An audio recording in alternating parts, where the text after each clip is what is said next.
Siempre estuvo ahí. El hombre primitivo alzó también la vista hacia ella y sintió curiosidad.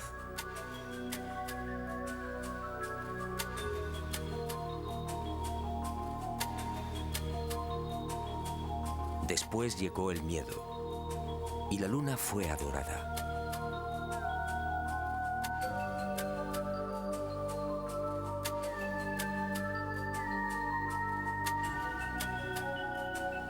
Más adelante los seres humanos la convirtieron en un sueño, a veces bello, a veces terrorífico. Y el satélite natural de la Tierra se convirtió en emblema de lo utópico, de lo inalcanzable.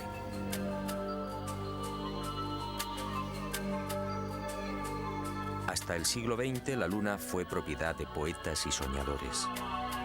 Algunos más audaces llegaron incluso a describirla. En el año 499 a.C., el filósofo griego Anaxágoras enseñaba que la Luna es un astro habitado, con infinidad de valles y montañas.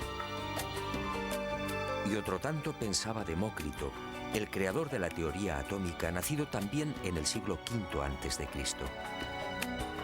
Pitágoras creía igualmente en una luna viva y habitada.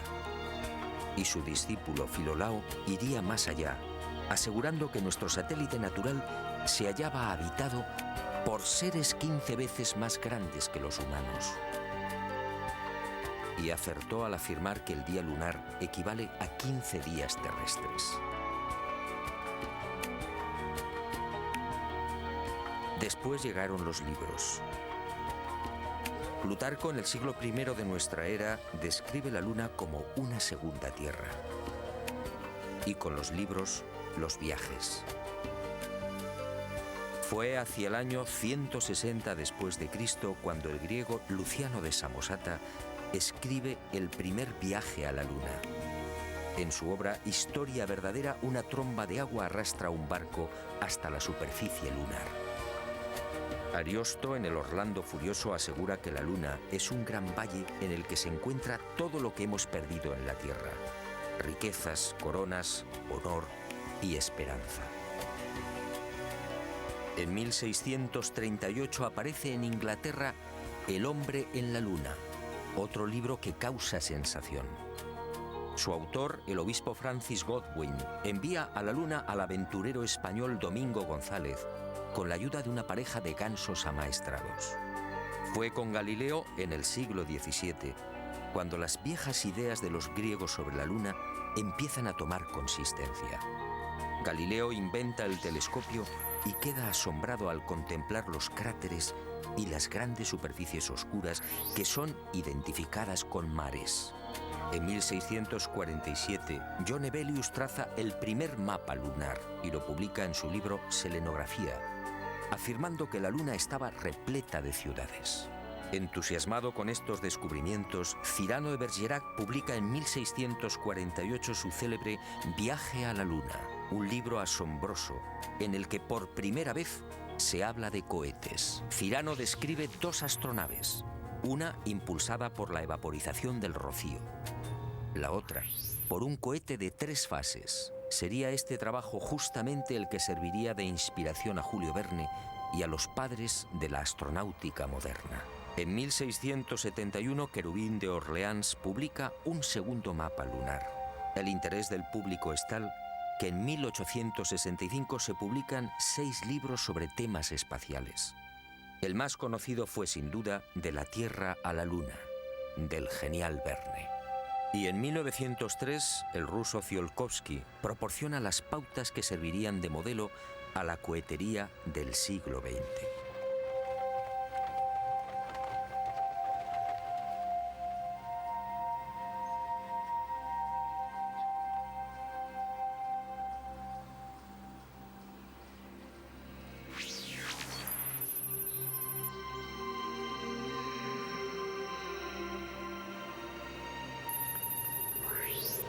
Antes de entrar de lleno en las claves de esta historia, permítame un apunte que guarda estrecha relación con lo que quiero contarle. Sígame de nuevo y guárdelo en su memoria.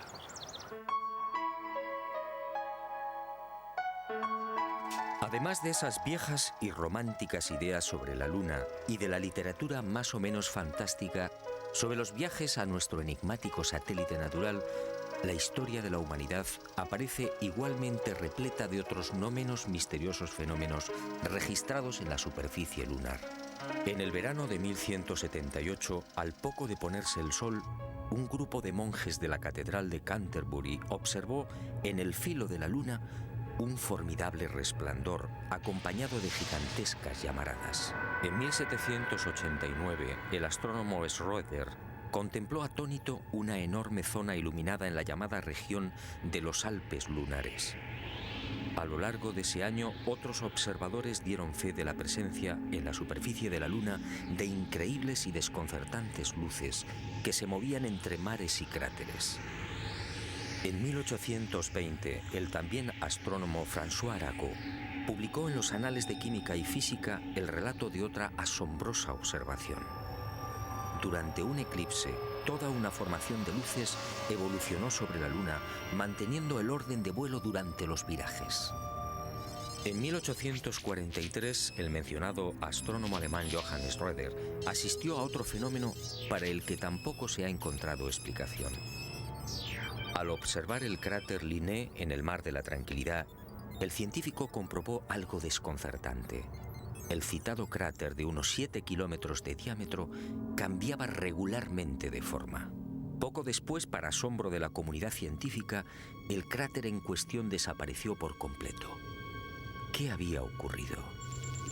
En 1971, Apolo 15 sobrevoló la zona y fotografió Linné. El desconcierto de los astrónomos fue total. El cráter Linné solo tenía 2.700 metros de diámetro y estaba allí. En 1877, el astrónomo inglés Klein fue testigo de otras intensas y rápidas luces que se dirigieron al centro del cráter Platón. Una vez en la caldera, las luces se reunieron formando un triángulo. En 1950, el doctor Wilkins era testigo de otro suceso aparentemente imposible. En el centro del cráter Aristarchus se encendió de pronto una gran luz, iluminando una amplia región lunar. Grandes llamaradas en la superficie de la Luna, luces en formación.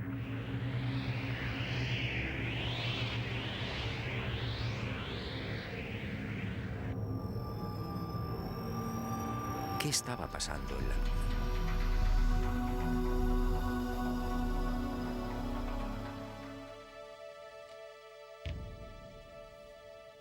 Hola, ¿cómo están? Nosotros, es un placer estar otra vez junto a ustedes en este programa que hemos titulado Omnis Destino Final. En principio quiero agradecerles, junto con el doctor Pascual, a todas las personas que nos han llamado felicitándonos por este programa. Como dijo el doctor en su primera presentación de quien les habla, no hay en este momento en Argentina un programa que trate la temática OVNI. Yo creo que hemos abierto un espacio gracias a la especial valentía, diría yo, de la gente de esta casa, porque es un tema muy controvertido, sistemáticamente desacreditado por los medios de prensa. Pero nosotros le vamos a proponer a toda nuestra audiencia lo mejor y una cantidad impresionante de documentales con gran rigor científico. Ya han visto la introducción ustedes, hecha por mi entrañable amigo Juan José Benítez, de un pedacito de la historia de ese elemento tan fascinante que es nuestra Luna, que es solamente el comienzo. Doctor, ¿cómo está? Muy bien, muy bien. Satisfechos por el primer programa que hemos tenido y esperamos continuar mostrando sí a todo el televidente esta maravilla que es el cosmos, donde hemos empezado con la Luna. Exactamente. Y todo lo que está pasando en esta época tan importante, donde realmente se adquiere conciencia de que hay algo que se nos ha negado a conocer, que se ha oscurecido, que se ha mantenido en secreto. Pero la gente ya sabe de qué se trata. Doctor, la mayoría de los astrónomos, por no decir la totalidad de los astrónomos, siempre han dicho históricamente que nuestra Luna es un satélite natural de la Tierra. Hay algunos científicos que están mutando ese pensamiento. Hay algunos que a través de una serie de particularidades muy extrañas que tiene nuestro satélite, se arriesgan a decir otras cosas, como que de pronto, ¿por qué nos gira y nos muestra siempre una cara? Tiene una órbita perfecta alrededor de la Tierra, no condice con algunas particularidades de otras lunas de planetas dentro de nuestro sistema. Pero bueno, eso también es un misterio que vamos a seguir desentrañando en estos programas, poniéndole al televidente esta documentación no para convencerlo de nada, sino simplemente para que piense. Y para informar lo que está en la conciencia ya casi colectiva, ¿no? Usted sabe que mucha gente, cuando algunas personas se acercan a nuestro trabajo del Centro de Informes y nos preguntan, y bueno, ¿qué nos quieren decir estas culturas que nos visitan? Y yo he elaborado un pensamiento que puede ser cierto o estar absolutamente equivocado. Yo creo que nos están sugiriendo, con su presencia, una sugerencia.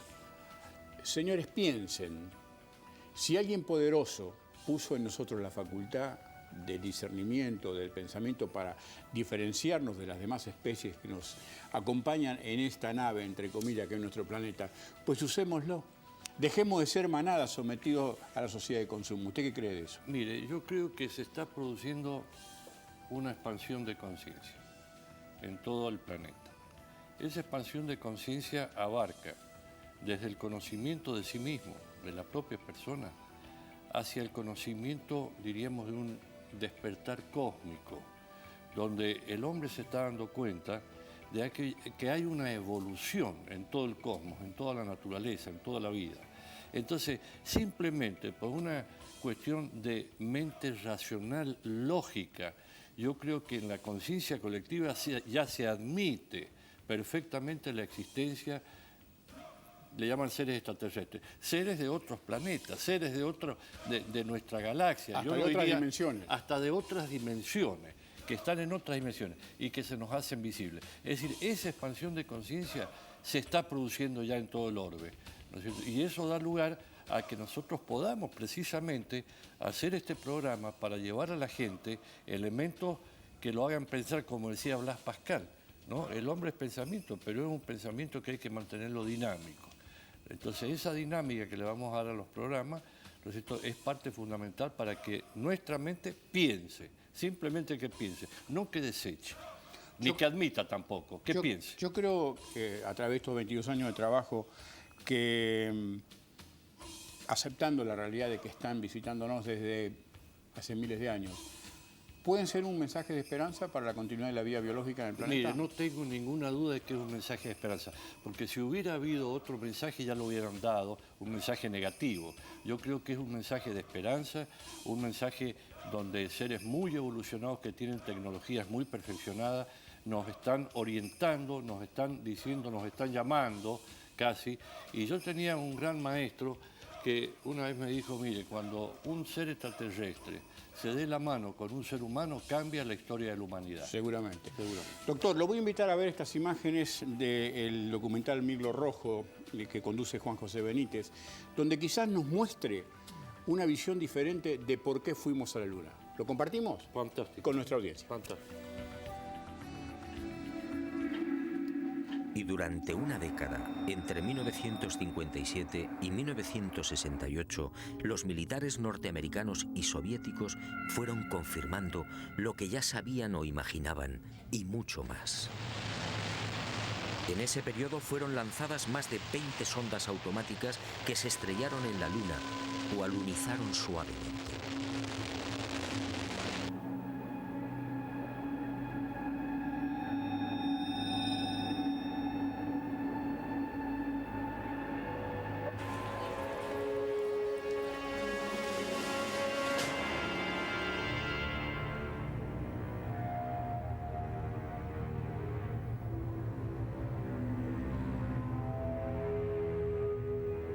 En total, sin contar las imágenes obtenidas por la URSS, la NASA recibió 230.000 fotografías del satélite natural.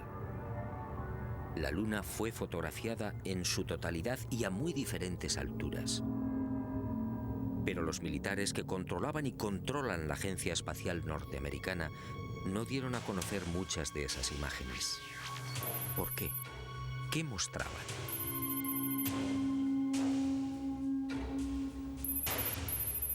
Cuando Mirlo Rojo me entregó algunas de estas fotografías, quedé desconcertado.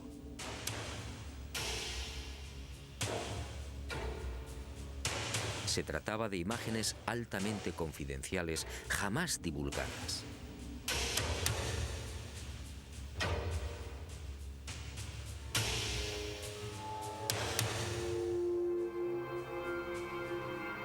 En una de ellas, tomada por la sonda Orbiter 2 en noviembre de 1966, se aprecian dos muros o carreteras paralelos de 27 kilómetros de longitud.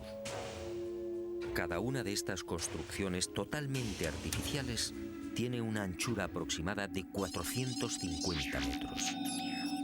En el muro o carretera de la derecha se aprecia incluso un curioso detalle.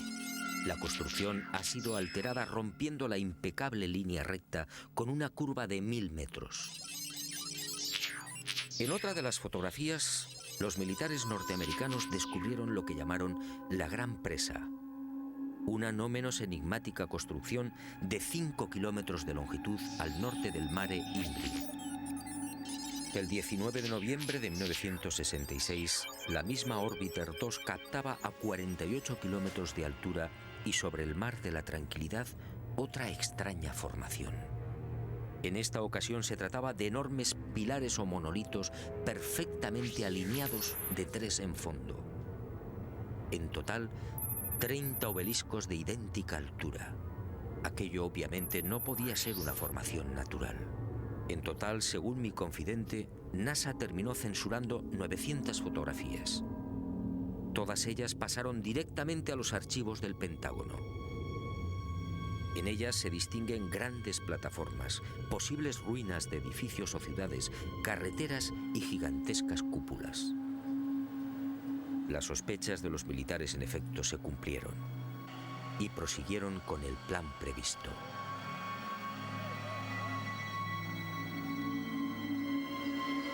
Civilinamente, los servicios de inteligencia militar norteamericanos se cubrieron las espaldas en previsión de una hipotética fuga de información.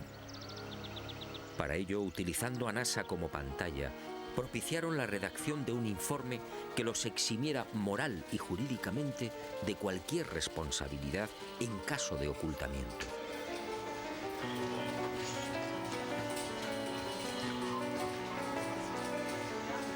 Este documento, conocido como Informe Brookings, redactado por prestigiosos científicos, sociólogos, políticos y economistas, fue presentado a la Cámara de Representantes e impreso en abril de 1961.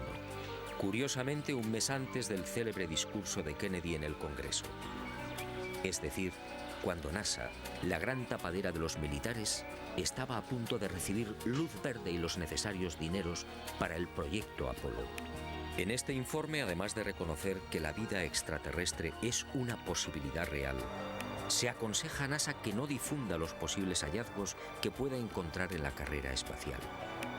En la página 215, en la sección titulada Implicaciones de un descubrimiento de vida extraterrestre, el documento señala que la exploración del espacio podría desembocar en el hallazgo de artefactos no humanos. En ese supuesto, continúa el informe Brookings, nuestra civilización se vería amenazada por un irremediable proceso de desintegración, tal y como ha sucedido en la Tierra en otras épocas y con otros pueblos. Este documento, efectivamente, no deja en buen lugar a la supuesta democracia norteamericana.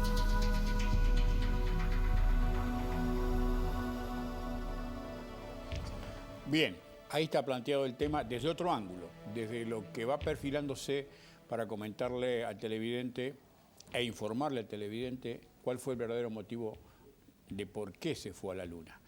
Muchos televidentes ya se estarán preguntando, bueno, ¿y esto de dónde salió? ¿Cómo no se sabía? Que es una pregunta absolutamente que nos reiteran específicamente también los periodistas. Algunos, luego de las imágenes que ustedes van a ver, nos dijeron, pero esto pudo haber sido hecho en un set de televisión. Por supuesto que sí, pero yo para eso quiero hacer una reflexión. Juan José Benítez, autor de Caballo de Troya, escritor estrella de Planeta, con más de 60 libros editados, ¿va a arriesgar su prestigio después de tantos años, para ofrecernos esta mentira que fue presentada en un canal abierto en Madrid en el año 2004, yo no me lo creo. ¿Qué quiere que les diga? Esta es la realidad y esas imágenes, esas filmaciones le fueron entregadas por un director de NASA a Juan José Benítez hace muchísimos años, con el compromiso de ser puestas al público, a la opinión pública, luego que él falleciera. Luego de fallecido este señor, que fue director del vuelo de Apolo 11, cumpliendo con ese pacto, Juan José Benítez las pone al aire en este documental Negro Rojo. Doctor, ¿qué podemos decir de estas imágenes donde estamos viendo edificios, no edificios todavía, ya los veremos más adelante, obeliscos en esa cantidad, carreteras?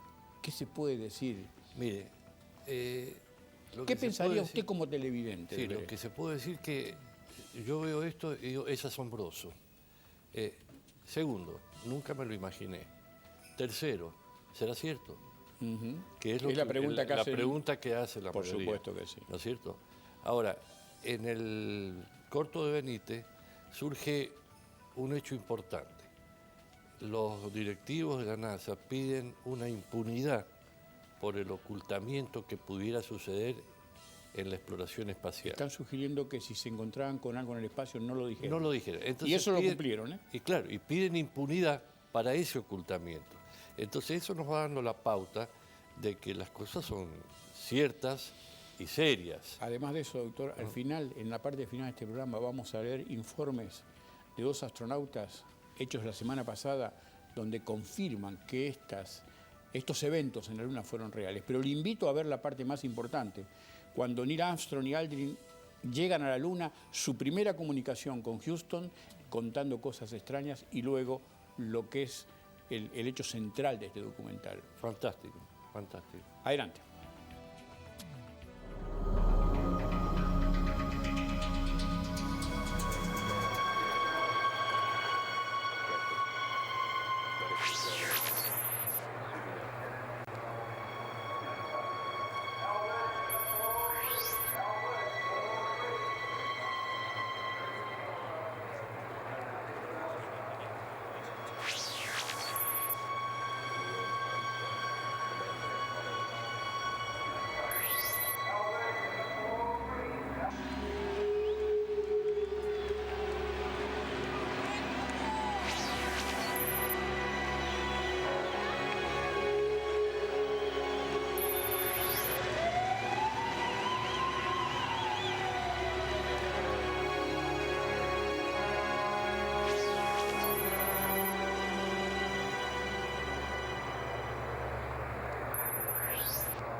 En el viaje de ida hacia la Luna, el Apolo 11 vivió una primera experiencia que también fue silenciada. Cuando se hallaba a 200.000 kilómetros de la Tierra, un extraño y gigantesco objeto apareció en las proximidades de la nave. Los astronautas lo describieron como una formidable L, algo similar a una maleta abierta, aunque en ocasiones cambiaba de forma, adoptando la figura de un cilindro. La noticia se filtró a la prensa, pero NASA, fiel a su consigna de ocultamiento, zanjó el asunto con una explicación tan absurda como insostenible. Lo observado por el Apolo 11 solo era el sobrealimentador del cohete Saturno IV.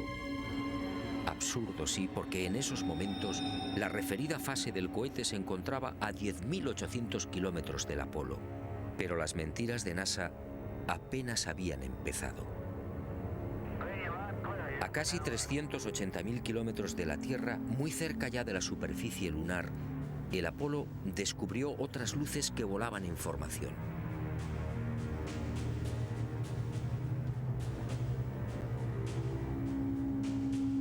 Según Mirlo Rojo, aquellas luces parecían esperar al Apolo 11.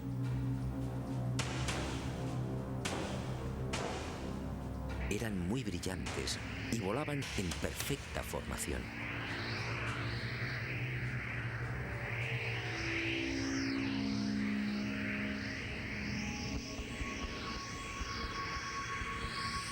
Poco después se alejaron a gran velocidad, desapareciendo hacia la superficie de la Luna. Los astronautas tenían razón. Aquello parecía un recibimiento. Pero lo más espectacular estaba por llegar.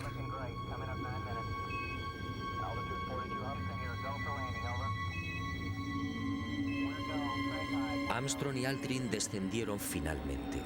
Su compañero Collins permaneció en órbita lunar a 110 kilómetros de altura.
Y al poco de aquel histórico alunizaje, Armstrong y Aldrin volvieron a sobresaltarse. La frecuencia cardíaca se disparó hasta 150 y 160 latidos por minuto. Las palabras de Armstrong, atropelladas, dejaron perplejos a los técnicos de Houston.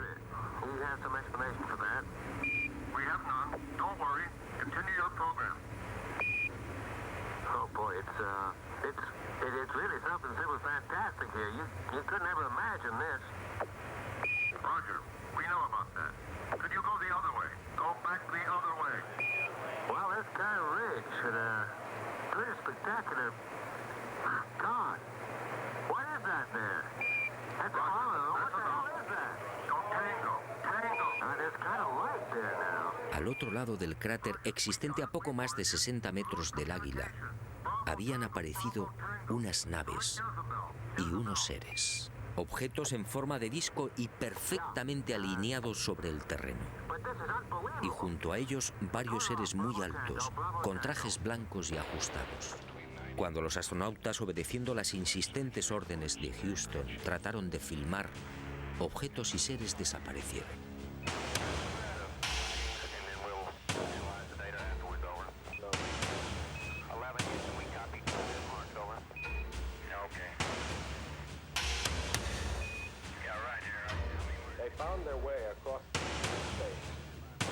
Y llegó el momento culminante, el verdadero objetivo de Apolo 11, la secreta razón que impulsó a los militares a conquistar la Luna.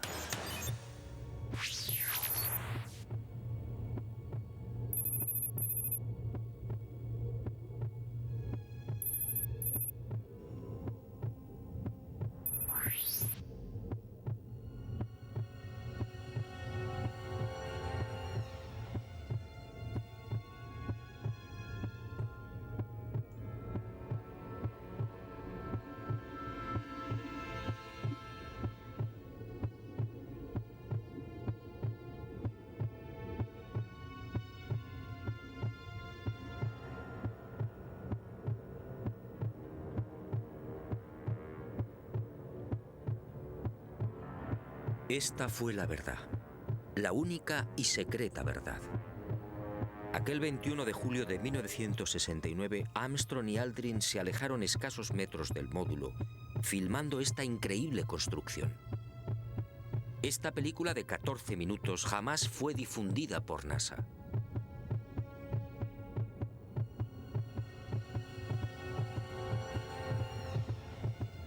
Mirlo Rojo fue uno de los pocos norteamericanos que tuvo acceso a ella. A escasos metros, sí, del Águila. Y no fue casualidad. Todo estaba minuciosamente programado.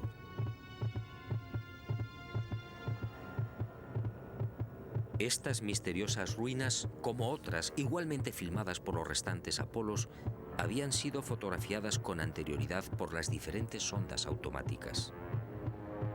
Una de ellas, la Surveyor 5, lanzada el 8 de septiembre de 1967, fue decisiva. Alunizó en el Mar de la Tranquilidad muy cerca de esta construcción, enviando 19.000 fotografías.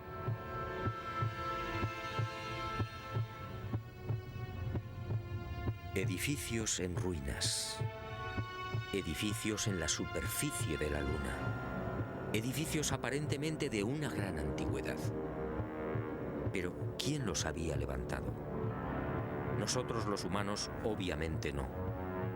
Solo quedaba una respuesta. Esto era obra de una civilización no humana.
Los militares habían satisfecho la primera parte de su diabólico plan.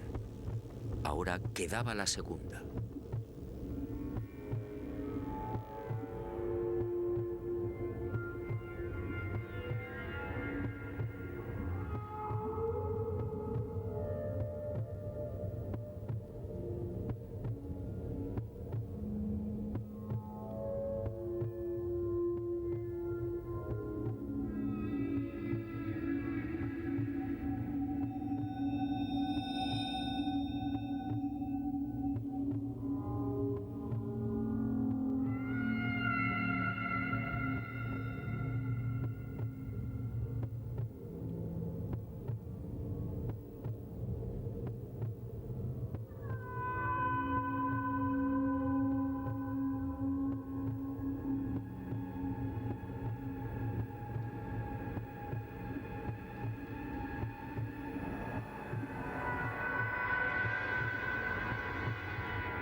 Según mi confidente, los astronautas procedieron a lo programado. Recogieron muestras de los muros, tomaron medidas y se retiraron.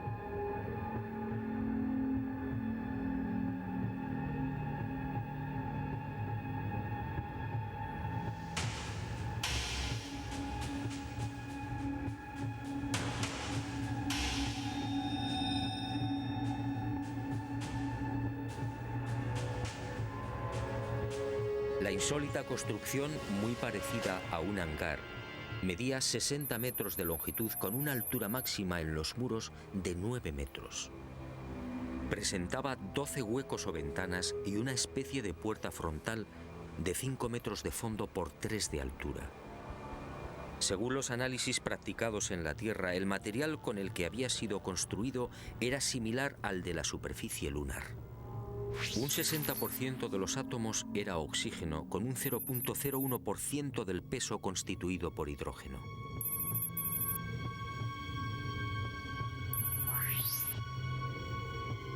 Las paredes se hallaban muy erosionadas.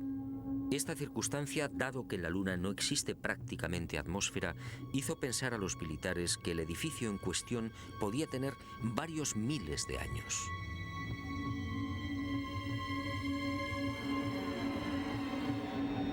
La secreta excursión de Armstrong y Aldrin a este hangar y naturalmente los 14 minutos de película jamás fueron difundidos por NASA.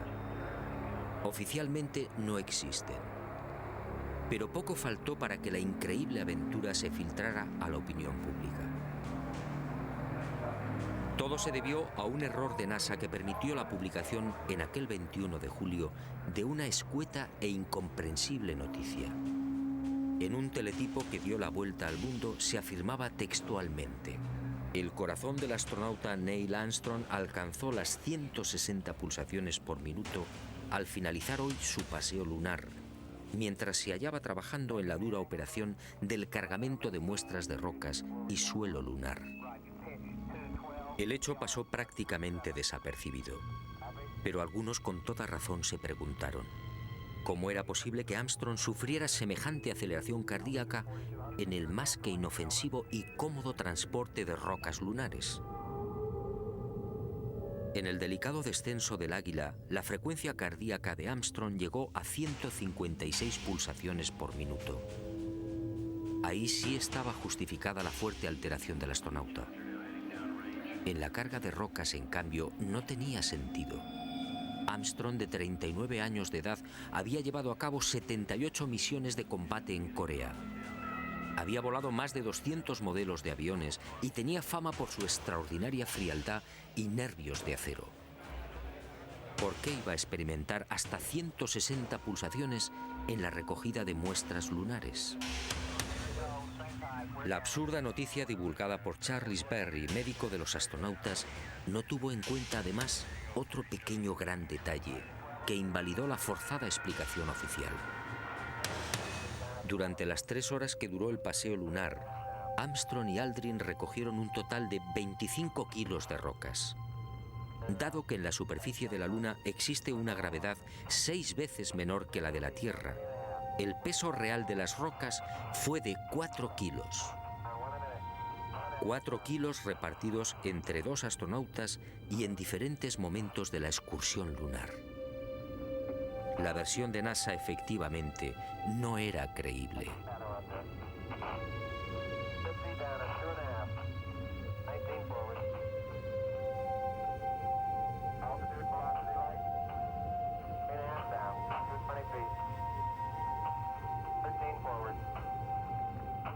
Una vez más, mintieron. No fue el insignificante peso de las rocas lo que precipitó el corazón de Armstrong. Fue la visión de aquel edificio. A pesar de su excelente preparación física y mental, el astronauta, consciente de la trascendencia de lo que tenía delante, no pudo evitar la lógica e intensa emoción. Y otro tanto sucedió con Aldrin. Pero la frecuencia cardíaca de este último no fue registrada porque los circuitos electrónicos del traje espacial no se hallaban conectados a la consola que recibía la información biomédica.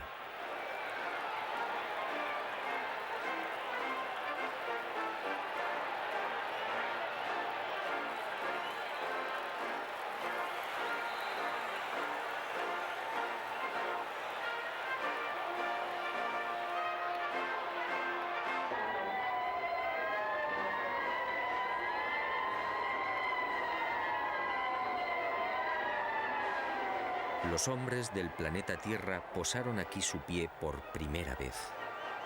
Julio de 1969. Hemos venido en son de paz, en nombre de toda la humanidad.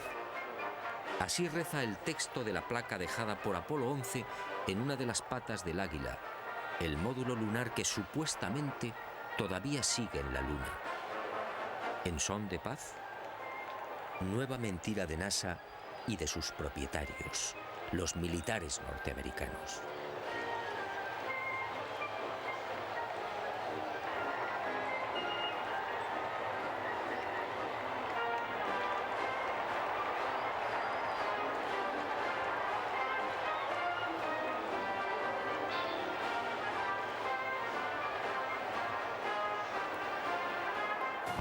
Mirlo Rojo fue contundente. Hasta diciembre de 1972, fecha en la que se interrumpe el proyecto Apolo, otras 5 naves volaron a la Luna.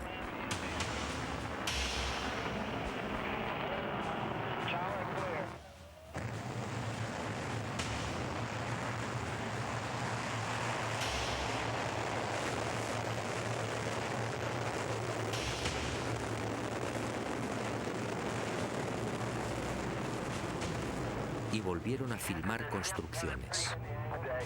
Después, esas edificaciones fueron bombardeadas y destruidas.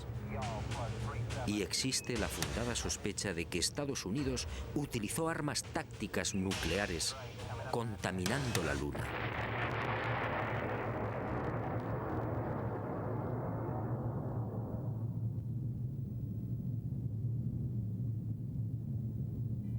Altitude 4200, you're go for landing, over.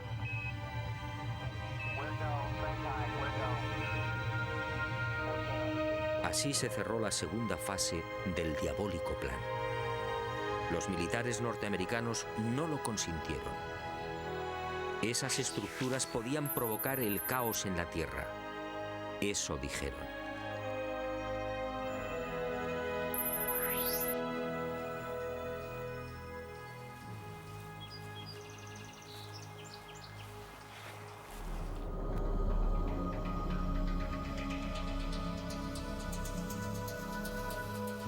Bien, esa es la historia. Lo que tiene de bueno, doctor y amigos de la audiencia, es que ya ha comenzado la polémica. Este avance que hicimos sobre estas imágenes de la Luna, visitando los astronautas, edificios abandonados, ya a través, me comentó la producción, a través de amigos que han llamado al canal y técnicos de nuestro canal, han planteado una serie de preguntas técnicas muy interesantes. ¿Les parece raro el por qué las imágenes están tan fieles, donde no hay movimiento? Hoy en día, nos decían nuestros técnicos, que hace muy poco tiempo se ha puesto un sistema como para lograr ese pulso firme que muestran estas imágenes. Pero tenemos que entender y recordar, por supuesto que es fantástico esta discusión, es parte de lo que proponemos, ¿no, doctor? Que la gente se una a esto, discutamos, no queremos convencer a nadie. Hay que partir de la base de que en la Luna no hay atmósfera, o sea que la posibilidad de un cameraman en la NASA es muy difícil al que puede ser en la Tierra, sometido a la atracción de la Tierra. De cualquier manera, queda planteada la pregunta, y a lo mejor entre todos podemos sacar la verdad de esta situación. Pero para aquellas personas también que se unen a esa versión que nació de Estados Unidos hace unos años, que nunca se fue a la Luna, es una pregunta constante que nos hacen en nuestras entrevistas los periodistas. Y yo les respondo con otra pregunta. Y les recuerdo cuál era el momento histórico planetario en el momento que comenzaron los viajes espaciales, y muy especialmente este proyecto de las misiones Apolo a la Luna. ¿Estábamos en plena Guerra Fría, sí o no? Estábamos en Guerra Fría en el año 1969. Correcto. Las dos potencias que estaban en el espacio, la ex Unión Soviética, hoy Rusia, y Estados Unidos, se monitoreaban, porque tenían la capacidad tecnológica de hacerlo, sus misiones. Para la historia escrita de la conquista del espacio, el que salió triunfador, el que primero llegó a la Luna, fue Estados Unidos. Hago esta pregunta, que jamás los periodistas me la han podido responder. Si la ex Unión Soviética hubiera probado de que Estados Unidos nunca fue a la Luna, ¿se hubieran quedado callados? No, es el tema. Porque, insisto, para la historia de las misiones espaciales, del estudio de la investigación espacial, quien ganó esa carrera, que tiene otros matices, según nos presenta Juan José Benítez, fue Estados Unidos. Pero yo quiero ofrecerle a nuestro querido espectador qué están diciendo en este momento los astronautas. Hoy, mañana o hace una semana, Edgar Mitchell, tripulante de Apolo 14, 77 años, en una declaración al diario El Mundo de España, hecha hace unos 15 días atrás. Se puede viajar a la Luna, conocer extraterrestres o inventarse historias para sacar de quillo a los investigadores de la NASA. Esto es lo que ha hecho Edgar Mitchell, astronauta de la misión Apolo 14 de la NASA, que asegura que el ser humano ha sido visitado por alguien en los últimos 60 años. Lapidario. Y luego trae al recuerdo, Mitchell dice, en cualquier caso, el primer cosmonauta que asegura tener constancia de contactos alienígenas fue Gordon Cooper, que participó en los años 60 en el programa Géminis de la NASA. Ese fue el primero que dijo que había tenido encuentros en el espacio. Opinión nada menos que de astronautas. Astronautas que en su gran mayoría son científicos. Que son científicos Cuidado. y gente especializada. Vea, esta declaración hecha por Edgar Mitchell provocó que la NASA saliera a descalificar a Edgar Mitchell. Dice, con todo el respeto, un informe que obra en nuestro poder, con todo el respeto que nos merece el doctor Mitchell, no es cierto lo que está diciendo. Esto provocó una inusitada respuesta de los colegas de Mitchell, que se encolumnaron detrás de él, como este astronauta de los transbordadores, Clark McKillian, que dice, observé personalmente a un extraterrestre. Por favor, la audiencia tenga en cuenta esto. Esto es un informe de un astronauta con nombre y apellido, no de mi amigo de la vuelta de la esquina. Yo, Clark McKillian, observé personalmente a un extraterrestre de unos 2 metros a 2,7 metros de altura en mi monitor de 27 pulgadas cuando estaba de servicio en el Centro Espacial de Kennedy, en el Centro de Control de Lanzamientos. El extraterrestre estaba de pie en el contenedor de carga de combustible manteniendo una discusión con 2 astronautas de la NASA con traje espacial. También observé en sus monitores la nave del extraterrestre que se mantenía estable en una órbita en la parte trasera de las toberas del transbordador espacial. Señores, esto lo están diciendo los astronautas. ¿Quieren más?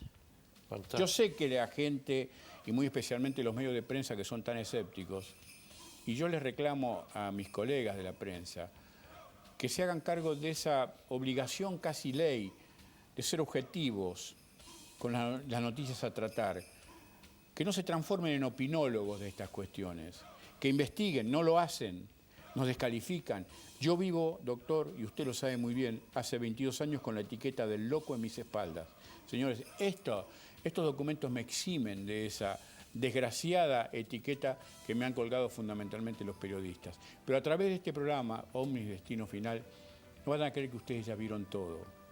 Es solamente el comienzo. En futuras ediciones, usted se va a sorprender cuando le mostremos Bosque de Pinos en Marte. ¿Escuchó bien? Bosque de Pinos en Marte. Naves aterrizadas en Marte, copiada por las misiones que han descendido ya hace muchísimos años en Marte. Fotografías de carreteras en tubo que entran y salen de la superficie marciana. Eso es todo material de NASA, mis queridos amigos. Porque NASA, yo creo que con un purito de sensatez, está blanqueando esta información, está acostumbrando al público a que acepte que lo extraterrestre no es peligroso para nosotros. NASA dice constantemente, los ovnis no existen, pero no son peligrosos para nosotros. Es un poco cómico. Qué contradicción, ¿no? Qué contradicción. Mire, hay un hecho que el escepticismo es una actitud irreversible. Cuando una persona es escéptica no cree nada. Pero yo digo una cosa, doctor, usted que es un hombre de letras y un intelectual muy reconocido en Córdoba, yo creo que el escepticismo no es malo en la medida que no sea un escepticismo a ultranza. Claro, Aquellos personajes que dicen no sé de qué hablan pero me opongo, que generalmente es la mayoría de los periodistas, No, pero esos son nocivos para esta cuestión. Claro, la significación de lo escéptico es la negación a priori de todo, lo que uno no quiere creer.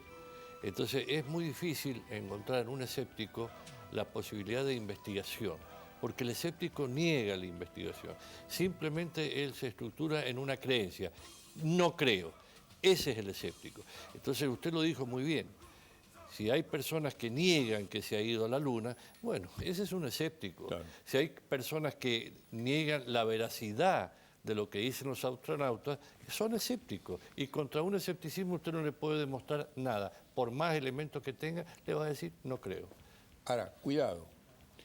El tema de creencia, mi estimado telespectador, yo en líneas generales le sugiero a las personas que acuden a nuestro servicio de información que ni crean ni le pongan fe a esta enorme temática de lo extraterrestre. ¿Saben por qué? Porque si le ponemos fe y creencia vamos a cometer el error histórico, vamos a dogmatizar. Claro. El mal llamado fenómeno de los ovnis. Claro. Y seguramente a alguien se le va a ocurrir hacer un altar y poner el plato volador arriba y ese mismo desgraciado nos va a vender las estampitas. Bueno, lo ha hecho Entonces ya. hay que poner inteligencia. Sí que lo hicieron. Lo ha hecho en Estados Unidos. Sí, sí, han sí, inventado un platillo Sí. y han puesto, y entonces ven que es mentira y lo han hecho a propósito. Por eso, a Es este decir, tema hay que proponer la inteligencia, buscar los argumentos y los documentos que hay muy buenos. Y nosotros, si usted no sabe dónde buscarlos, se los vamos a proponer de este programa que hemos abierto, para que usted se informe. Quizás de alguna manera, para que ellos mismos confirmen lo que saben, doctor. Usted habla de estos temas en su círculo intelectual y realmente fantástico, ¿no? Vamos a proponer las imágenes en nuestro próximo programa. Vamos a proponer.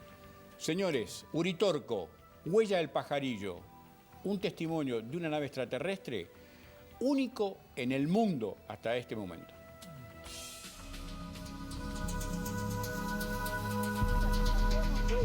Nada más. Sentíamos el río, lo levantamos a ver qué era. Como lo fuimos a la pieza mía, estaba toda iluminada, pero nosotros no vimos, yo no vi más que el dilumbre. ¿Por dónde pasó la luz? Entonces estaba la casa llena de luz. Yo no quería ni mirarla la luz. Soy miedolenta. Señora, ¿qué sucedió con el árbol? Es que el árbol se deshojó todo. Se deshojó. En tiempo de verano quedó sin una hoja. Todo se cayó al suelo. ¿Hacía ruido la nave? Claro, como los días que hace ruido, un ruido bárbaro. Hace ruido como si fuese un avión. Aquel ovni de enorme tamaño dejó, como testimonio de su paso, una huella sobre uno de los cerros cercanos a la casa, el que llaman del Pajarillo. La huella casi ha desaparecido con el tiempo, pero en estas fotografías de entonces se aprecia claramente la marca que quedó sobre el suelo.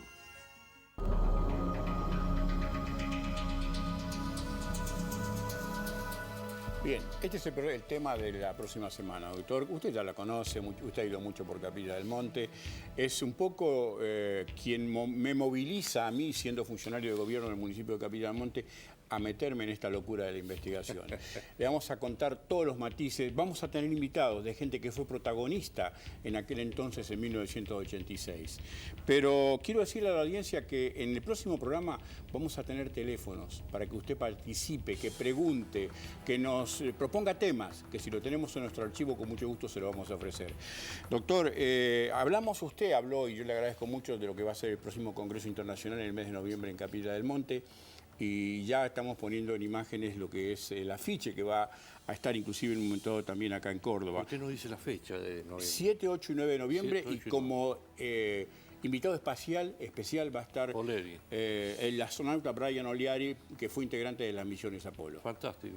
Y de eso también vamos a hablar en el próximo programa. El próximo programa es el viernes a esta misma hora. Exactamente. Le invitamos a la audiencia que nos siga acompañando. Que nos siga acompañando. Doctor, muchísimas gracias por acompañarnos y que siga siendo mi copiloto. Gracias a la audiencia, será hasta entonces y muchísimas, pero muchísimas gracias por habernos distinguido con vuestra audiencia.